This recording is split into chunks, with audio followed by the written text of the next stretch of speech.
देहरादून के डीएम सविन बंसल गृह मंत्री अमित शाह के कार्यक्रम के लिए हरिद्वार आए। जाते हुए भगवानपुर में यानी रुड़की का जो इलाका है वहां पर एक गोडाउन में छापा मारा, जहां से राज्य भर के आंगनबाड़ी केंद्रों में सामान सप्लाई होता है। सामान की गुणवत्ता को लेकर उन्होंने ये छापा मारा और हरिद्वार से लौटते हुए भगवानपुर यानी हरिद्वार के डीएम का जो एरिया है वहां पर छापे मारा।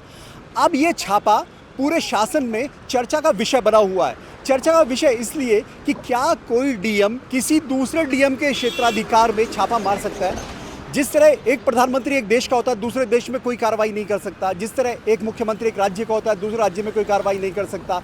उसी तरह एक डीएम का अपना ज़िला होता है, वो दूसरे ज़िले में नहीं जा सकता। अब सवाल ये है कि डीएम देहरादून सविन बंसल ने क्या सोचकर ये छापेमारी की, क्या उन्होंने किसी को इसकी जानकारी दी, ये एक सवाल है। गढ़वाल कमिश्नर विनय शंकर पांडे का कहना है कि उनकी जानकारी में ये मसला आया है और अभी गृह मंत्री का कार्यक्रम चल रहा है, उसके बाद वो इसकी जानकारी लेंगे। पहले उनकी बात सुनिए। नहीं, वो मेरी चूँकि बात नहीं हो पाई, लेकिन जो मुझे जानकारी मिली है कि वो माननीय गृह मंत्री जी का दौरा है और उसमें एक प्रोग्राम देहरादून जनपद का भी हिस्सा आता है, उसका निरीक्षण करने आए थे और लौटते वक्त उन्होंने कहा, उनका कहना है कि रूटीन में चूँकि सामान की सप्लाई उनके ज़िले में भी होती है, वही देखने चले गए थे। मुझे इतना ही बताया गया है। अभी ये रैली समाप्त होती है, उसके बाद मैं जानकारी करके बताऊंगा। तो क्या देहरादून के डीएम ने गढ़वाल कमिश्नर को बताया था कि वो छापेमारी करने दूसरी जगह पे जा रहे हैं? और ऐसा क्यों कि बार बार इस तरह की स्थितियां आती हैं? कभी लोकसभा स्पीकर के ऑफिस की तरफ से फ़ोन आता है, कभी जो नागरिक उड्डयन मंत्री हैं भारत सरकार के, उनके प्रोटोकॉल का सवाल आता है, फिर कभी देहरादून के डीएम अब छापेमारी के लिए भगवानपुर पहुंच जाते हैं या लौटते हुए छापेमारी करते हैं। खुद प्रेस नोट उनके ऑफिस की तरफ से जारी होता है।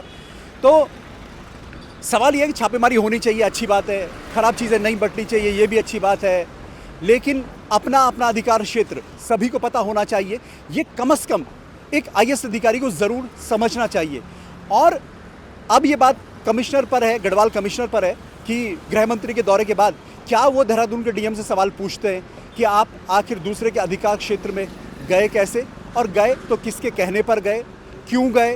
क्या हरिद्वार के डीएम नाकाबिल हैं कि वो वहाँ छापेमारी नहीं कर सकते थे, उन्हें सूचना नहीं दी जा सकती थी? तो ऐसे बहुत सारे सवाल हैं। तो उत्तराखंड की ब्यूरोक्रेसी अपने आप में एक अलग तरह की ब्यूरोक्रेसी है। यहाँ अपने नियम, अपने कायदे, और एक बार फिर उदाहरण के तौर पर ये सामने आया है जो हमें हरिद्वार में देखने को मिला। कैमरा से अनिमेश के साथ दीपांकर भट्ट, न्यूज़ पेज, हरिद्वार।